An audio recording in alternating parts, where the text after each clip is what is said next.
Anthony's UFC Betting Show. I am Kyle Anthony, and welcome to the podcast. Welcome to the betting show for UFC 276, a fantastic card between Israel Adesanya and Jared Cannonier. We're going to talk two plays as always do, as well as deep diving into the main event of the evening. I'm excited about this one. Let me tell you something. There are great fights from top to bottom. It is stacked. There are so many plays that I like on this card. This is definitely going to be the most plays I've ever released on one event. There's just so many great spots here to put our money in strong position. So I'm excited about it. We're going to break all that down. And listen, if you want to become a client, link that in the description. I also have a 5% best bet play this weekend. They're 11-4 over the last 15 months. So we've been out here making money. And listen, one thing I also like to do as well is at the halfway mark, kind of see where we are. Are we making money? Are we doing the right thing?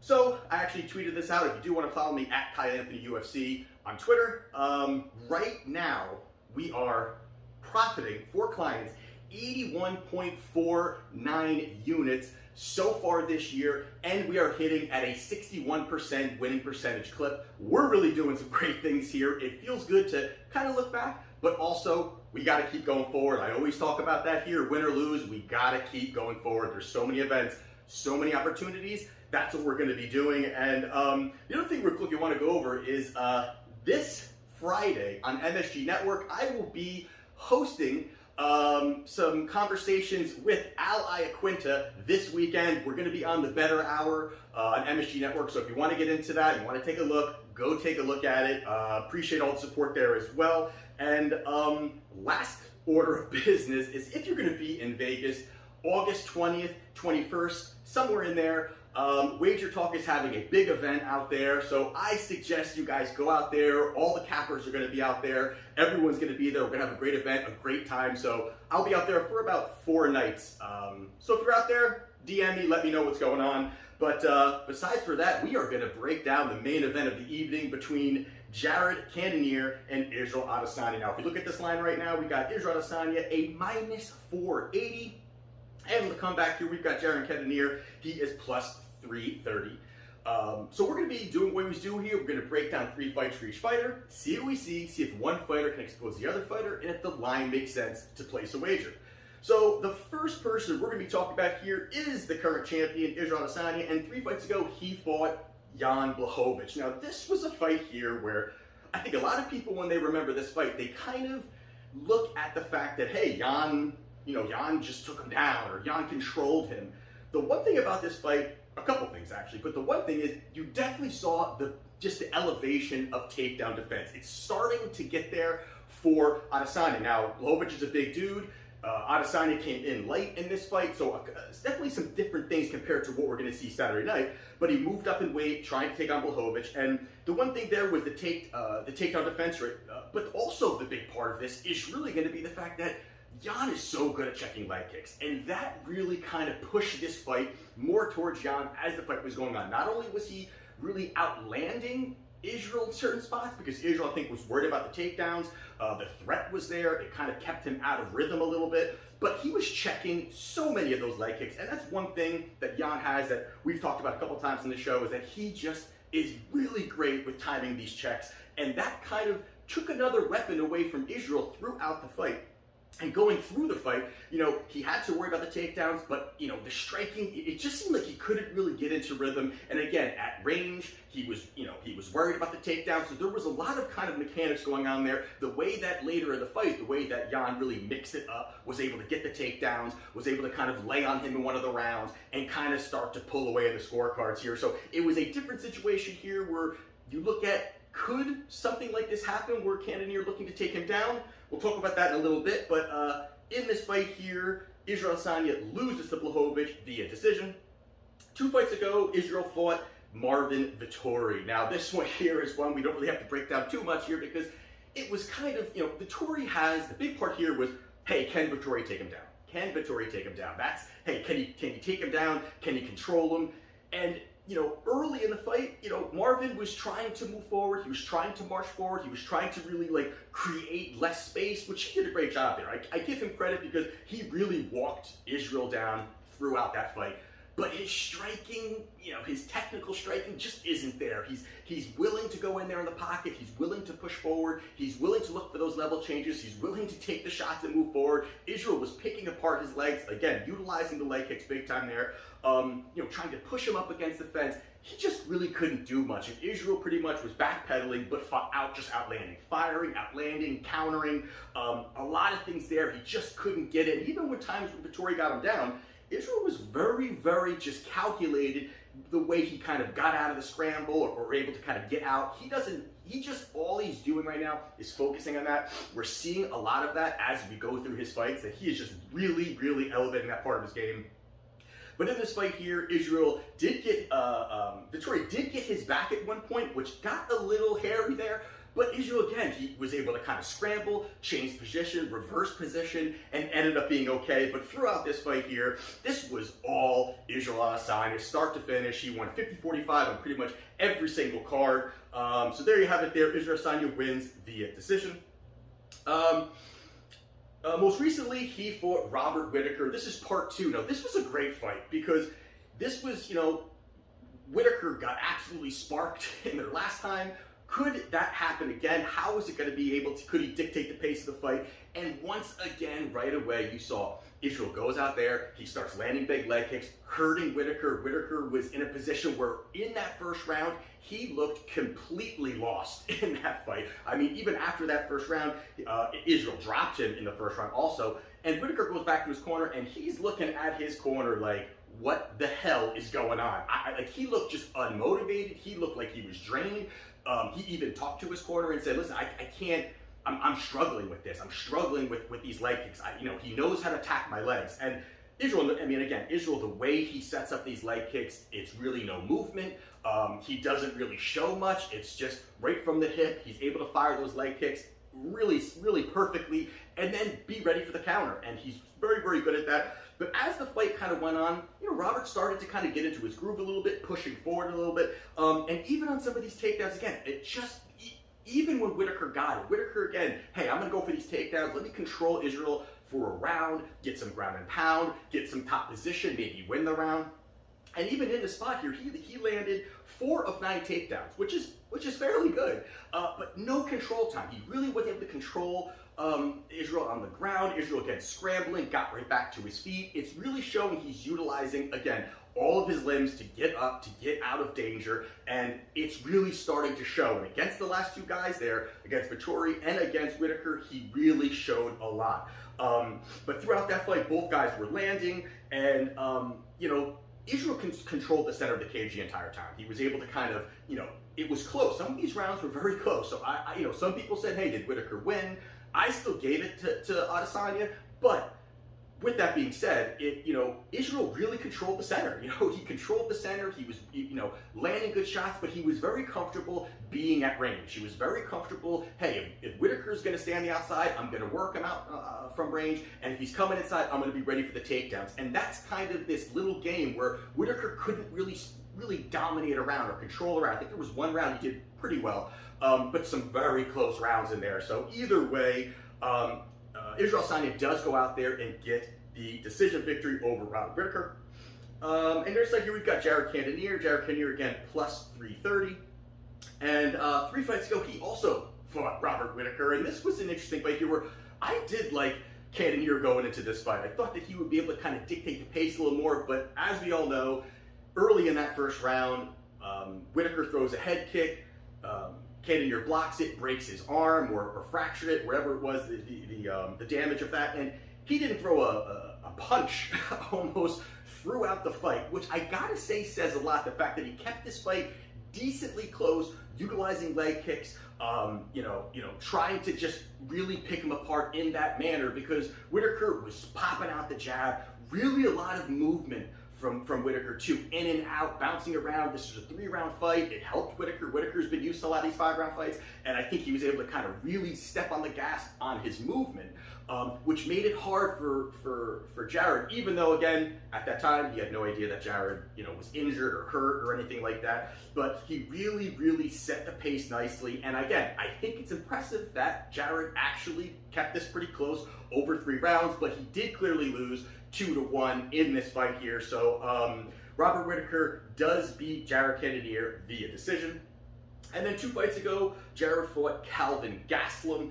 This was another fight here where the movement did seem to kind of have problems, to show problems for Jared. Where Jared, again, he definitely is a big, strong guy, but he just kept moving. And the quick combinations of Calvin really, gave problems to Cannonier in the pocket, the high movement, and he couldn't really get into a groove. And you could kind of see that. And even though Jared was landing some good shots early in that fight, it looked like Calvin was really starting to kind of find his rhythm there. But throughout the fight, there was a couple times where Cannonier dropped him, landed some good shots. That kind of started to steal some of these rounds. Late in the fight, it showed some durability by Calvin, where Calvin got blasted, and he's able to bounce back up. It was like, it was on a trampoline. He just, boom, he got dropped, back up.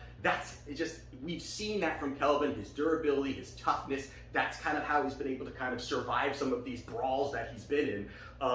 But pretty much for the most part there, Jared landed some good shots at the end. The more damaging shots came from Jared, which he's gonna need to do against Adesanya, land the more damaging shots.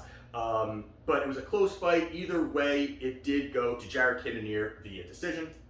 And then most recently, Cannonier fought Derek Brunson. Now, this was another fight here where, how would this kind of play out? How would that Brunson's going to be shooting, and can Jared really kind of get that, create the space? And this was by here, we're in that first round. Derek had 7 takedown attempts, and multiple times in that round, he was able to get him down, control him. Jared would get back up. He would shoot for another takedown. He was relentless with the takedowns. He did not want to stand and bang with Jared. He knew that was his path, kind of grinding on him. And there was a point in that first round where the end of the first round, Derek had a deep rear naked choke on him. Looked like the fight was going to be probably over if it had another 10 seconds. It was in. It ended up being saved by the bell, ended up saving him to get into the second round. But in the second round, again, the pushing forward, Derek looking to kind of get those takedowns. And this is, again, one of the things that Jared has. Jared has fantastic power, and he ended up landing a big shot. And once he landed that shot, which is, I think, kind of the beginning of that second round, Derek, he looked like a different person.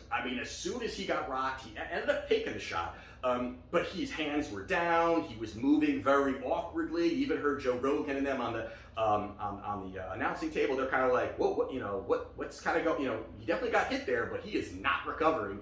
And that's kind of pretty much Cannonier took his time, knew he had time to kind of wait for the shot, and he ended up dropping him, finishing him with hard elbows. That's, again, one thing that Cannonier's got. He's got vicious ground and pound. He goes out there and gets the victory by TKO in the second round. Now, with that being said, obviously we've got Israel Adesanya on the one side here, high-level kickboxer. His kicking arsenal is just, elite level when it comes to that. But the one thing that he does really well against opponents is the fakes and the feints. He's really able to draw out a lot of attacks from his opponents. His opponents are, when it's kind of at a stalemate at a distance, he definitely switches stances very smoothly from orthodox to southpaw, but then he's able to, fake and draw something out to counter, and he's very, very, very good at that. It's something I think that he could really utilize against Jared Cannonier. And then aside Cannonier, he's a big, strong guy, has fought at higher divisions, higher weight classes, and that power has come with him as he's dropped down in weight, and again, he's a guy that can switch stances and do some great things. Now, the big part here is the grappling. Now, that's where a lot of people are saying, hey, can Cannonier take him down? Can he take him down? Can he control him? Can he keep that top position? And obviously, that's one thing I think that Cannonier can do. I think he can get these takedowns. I think he can get them, and it will be bad if he starts dropping bombs, because again, he's strong enough to probably keep Israel in certain controlling positions. But again, it's very, very interesting to see the evolution of Adesanya's takedown defense game and his scrambling. Even when he's been taken down against tough opponents, he's just able to really just get back up. He does not waste time. He does not sit on his back and sit in guard and think about what he's going to do. He is quick. As soon as he's down, it's just continual motion to kind of get him to scramble, get his back up against the fence, to kind of have some, to create space. So I think that the grappling, I think Israel should be okay. I really think he should be okay in that spot to kind of at least create the distance and have an opportunity to get away from that.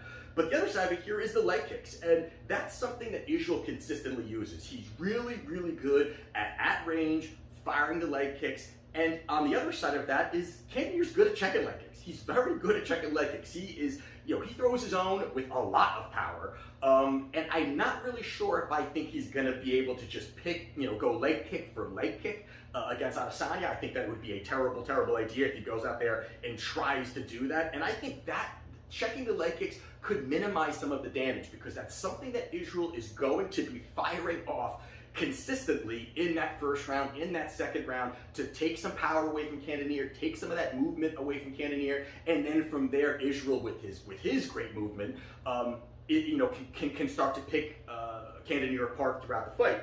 And that's part of this as well. Is the issue for Jared is the movement, that he has really struggled when it comes to some of these movements against, we've seen it against Gastelum, where he just, Whitaker too, even though, some of these fights he's won, the movement is very, very tough for him. And now we're at a big, a normal size UFC cage. Israel is just really going to be able to be at range, work from the outside, move around the cage a lot. That's going to be very difficult for him.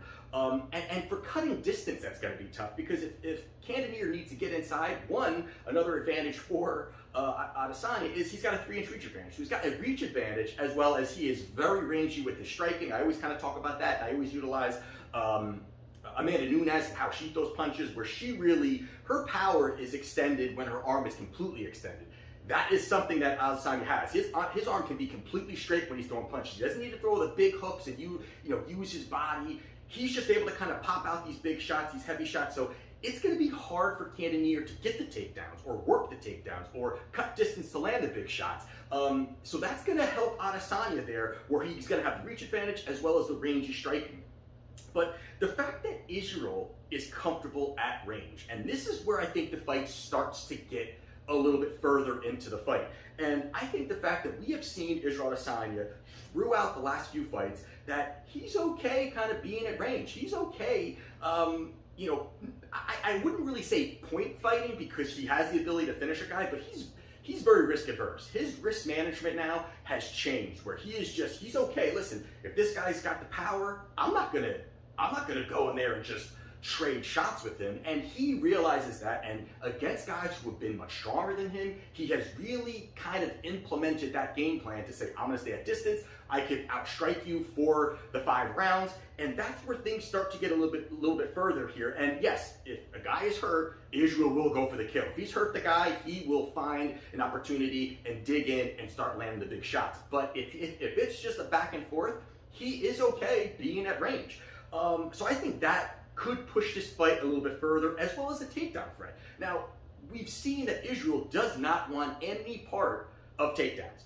Zero part of it. Now, could it happen? Yeah, I think they're going to be there. But I think the threat of the takedown keeps Israel Adesanya even more at range. So not only is that the fact that he's comfortable at range, and that's really where he's going to probably land the most shots, be the most comfortable, but the fact that on the other side is the takedown threat's there, so it's going to really keep him at distance, and that's where I think that it starts to push this fight further and further, plus the fact that both of these guys have great cardio.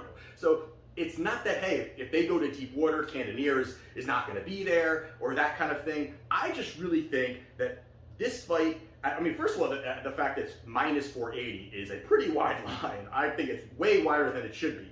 But I do like Israel Adesanya here. I think he has the ability, the comfort level at range, the fact that there's going to be a threat of takedowns.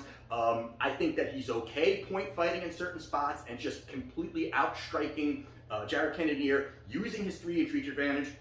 So for me here, getting off the minus 480 number, I like Israel Adesanya via points, plus 130. I think it's a great price here. I think it's kind of been where things are going for him. If the kill shot is there, I think he'll go for it. But I think in general, I think he is going to be at range. He's going to be outstriking Cannonier, does not want to get anywhere near his power. I think Adesanya goes out there and gets the victory via points, plus 130. And the last fight we'll talk about is Jim Miller versus Donald Cerrone. We've got Jim Miller, he's minus 220. Donald Cerrone, plus 170. I'm going to make this one quick here. But the first thing here is the fact that this fight is taking place at welterweight. And I think a lot of people don't realize that. That they're thinking this is a 155 fight and this is going to be a 170 fight. Now, I think this line kind of is indicating that it would be at that weight class. Because the fact that he's had back-to-back, he's weight loss, or weight cuts, I should say, not weight losses, weight cuts, back-to-back weight cuts with canceled fights and all these things going on, for him to have a third one really would, I think this line may make sense, but the fact that he's now at more of a comfortable weight class, I think he looks better at that weight class, looks more healthier. I mean, we saw him at the last weigh-ins, he looked very frail, he looked out of it. I think this is where he's going to be the most healthy for him. So I think it's a very good spot that he does not need to drain himself. I think it helps his chin also. I think it's going to help his cardio. I think it helps a lot of things where Jim Miller is moving up in weight, and this could slow him down. You know, this could be more of a slowing down for Jim Miller, but also Jim Miller's not a big guy. He's not a big guy. He's not a guy that has this big frame that's really built for a welterweight division. I think that that actually tilts you even more towards Donald Cerrone, that he's just not really built for the weight class. Also, on the other side of this is that the grappling. Now, Jim Miller, he's lethal, but also Cerrone's got a great ground game too. So I think that really nullifies each other. I think that really nullifies the ground game. I think it's going to be predominantly a striking bout. I don't really think that you're going to see much of it. Maybe a couple scrambles here and there, but I think for the most part, these guys are fighting at range. I think both of them don't really have much to lose. I think they want to put on a show also. So at a position where this is going to be a striking bout, I give the advantage to Donald Cerrone. I think his kicking attack's better. His striking is a little bit crisper. I don't really rate Jim Miller's striking very good. He's going to be shooting, but even if he shoots, again, I still think Cerrone is well capable of getting out of certain situations against Jim Miller. I think it sets up very well stylistically for Cerrone, and we're getting a plus 170 on Cerrone. So for me, here is my other free play. I'm taking Donald Cerrone plus 170. I think that fact that this is at 170, I think really helps him not having to drain down, Miller not being a bigger guy. I think that Cerrone can really work his striking and actually go out there and get the victory. So for me here, I think this fight is going to be way closer than this line indicates. So I'm taking Donald Cerrone plus 170 as my other free play. So there you have it for UFC 276. Excited about this card. This is just going to be a fantastic one. Can't wait to just sit back, watch the plays unfold. We have been dominating this year. We got to keep it going. So if you want to become a client, link in the description. And this is Kyle Anthony's UFC Betting Show, and I'll see you next time.